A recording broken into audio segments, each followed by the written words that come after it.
Von Braun was my Valentine of choice that year. Dr. Deborah Barnhart not only has a love for Wernher von Braun, but also a love for the arts, anything high-tech, and of course, rockets. I came here as a child in the late 50s and just grew up hearing the thunderous roar of the F-1 engines being tested at Marshall Space Flight Center. Dr. Barnhart is the CEO and executive director of the U.S. Space and Rocket Center.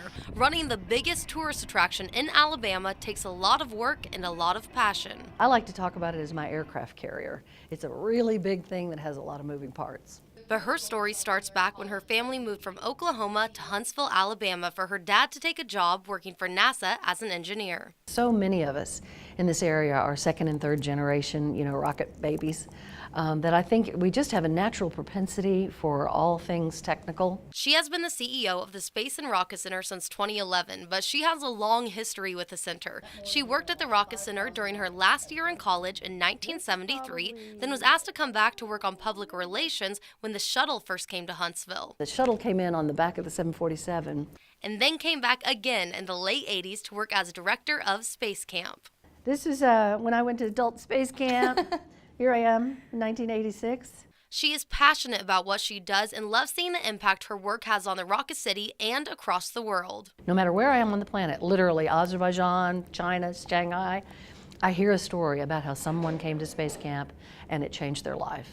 So it's really good work. But before Dr. Barnhart was looking at rockets outside of her office window, she was looking into the open sea. This is how I looked in Newport, Rhode Island. I went to officer candidate school. She served in the U.S. Navy for 23 years driving ships.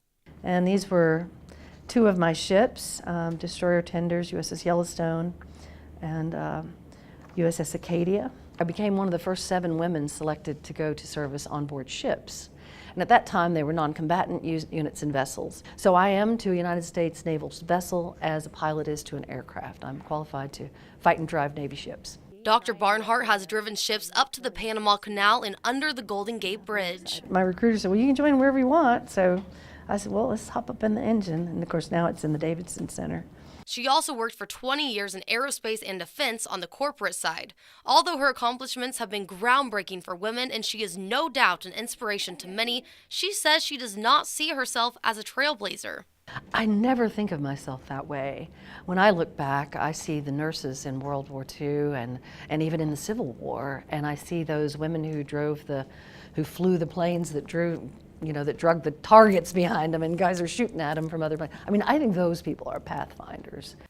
Another thing she is very humble about is receiving the NASA Distinguished Public Service Award a few years ago. This is the highest award offered to a civilian outside of the federal government for supporting NASA.